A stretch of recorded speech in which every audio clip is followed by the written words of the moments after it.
कल हमने एक रेस्टोरेंट जैसे होता है बहुत मुश्किल से ढूंढ करके एक भोजन करने के लिए गए थे। वो हालांकि शाकाहारी था। बहुत सारे भाई बहनों को बड़ा लगा कि हमने पता नहीं क्या खाया, नॉनवेज खाया, ये खाया टाइप, या अंडा था उसमें, तो ऐसा कुछ था नहीं। परंतु हमने वो सब इसीलिए हटा दिया। परंतु आज हम यहाँ पर हैं योग वाली जगह पर। यहाँ पर सब शुद्ध है, सात्विक है। देखो यहाँ पर जो अंगूर होते हैं, अंगूर भी ऐसे लगते हैं जैसे मान लो कि ये प्लास्टिक के हो, ये बिल्कुल इस तरह के हैं। और ये बहन जी देखो चाय बना रही है।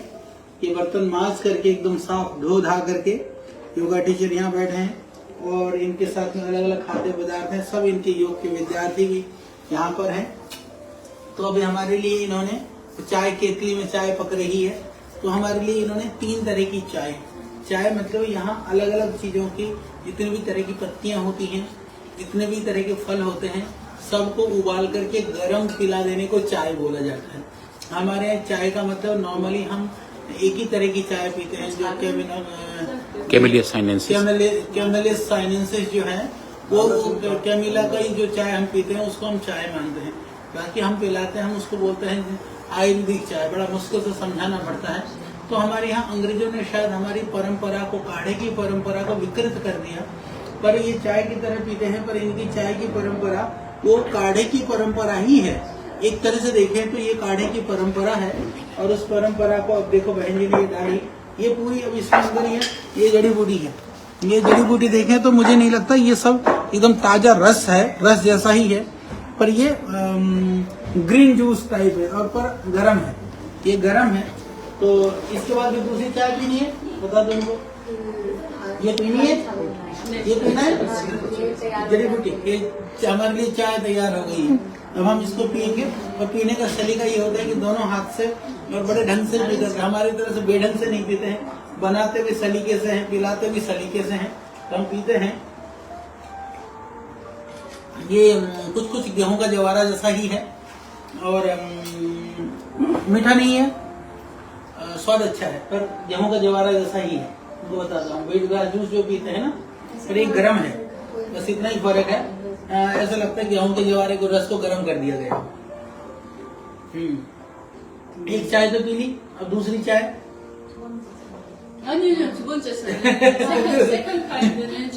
अच्छा उधर पिलाएंगे। तो 이게 일본 사람들이 되게 좋아하는 차예요. ये बर्तन जो मिट्टी का बर्तन है, ये चाय जापानीज लोग ये बहुत अच्छी चाय मानी जाती है। 일본 사람들은 한국 도자기 마시는 거 되게 좋아해요. लेकिन ये कोरियन बोल में इनको बिना पसंद है। अच्छा ठीक है। तो ये जापान के लोग बहुत पसंद करते हैं और इस तरह के बर्तनों में पीना। ये मिट्टी का बर्तन है और अच्छा लगता है। ये गेहूं का जवारा ही है, मुझे लगता है। गेहूं की जगह और किस चीज का होगा, प्लीज वो दे दीजिए तो मेरे को। ये देखो ये वही है कि गेहूं का जवारे का पाउडर जैसा ही है और कुछ नहीं है। तो बस 2 गुण पाउडर। तो ये हम लोग पिलाते हैं, हम हरिद्वार में बहुत पिलाते हैं इसको।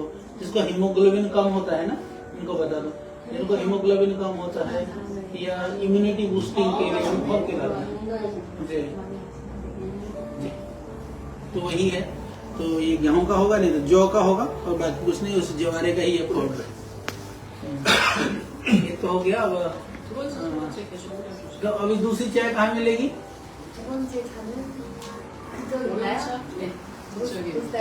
उस तरफ जाना पड़ेगा।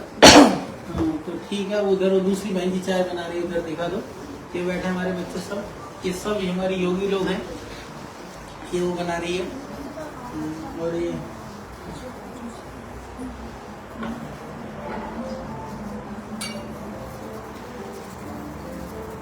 बनाने का ढंग भी देखो कितना सुंदर है, बहुत ही अद्भुत तरह से, इतना प्यार से और बिल्कुल भावना के साथ में।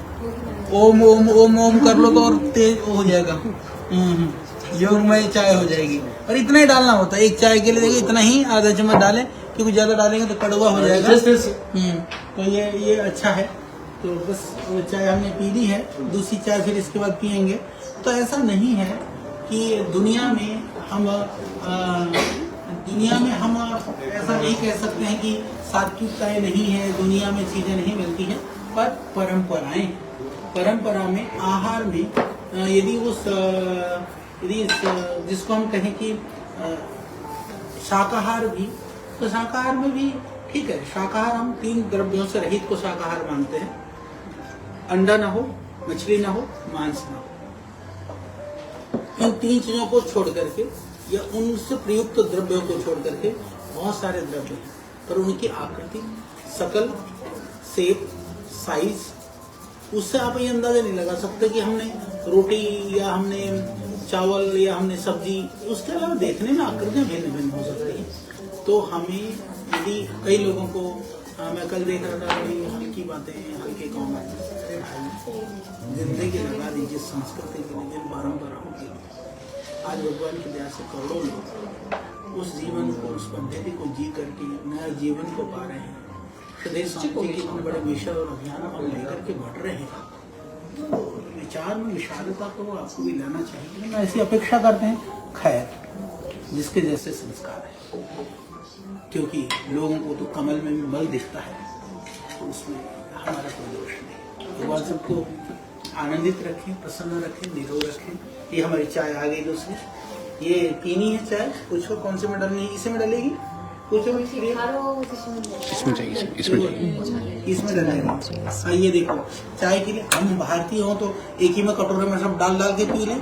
देखो अलग चाय के लिए अलग कटोरा है, अलग चाय के लिए, और कटोरे के नीचे भी प्याली देखो कि मात्रा देखो, ये कढ़ाई तो है।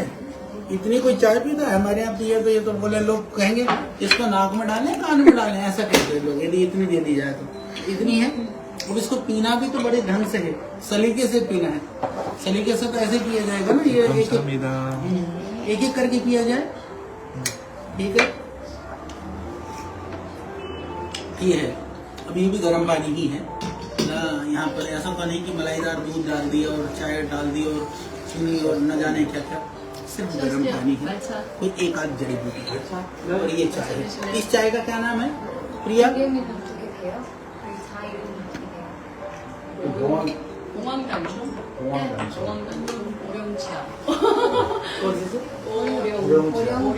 ओरेंग मतलब क्या होता है?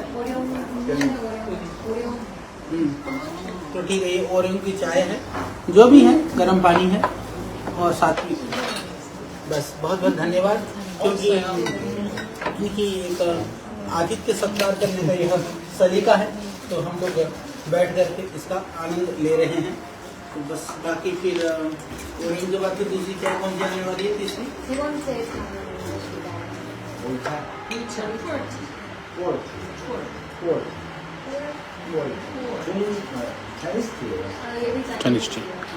ठीक है। बस ये हमने बताना था कि दुनिया में जो जैसा होता है वैसा ही संग, वैसा ही ढंग, वैसा ही वातावरण और परिवेश को ढूंढ लेता है, और परिवेश को न ढूंढ पाए, अपने परिवेश की मर्यादाओं में रह करके ही अपनी मर्यादाओं के अनुसार चीज़ों का व्यवहार करता है। धन्यवाद।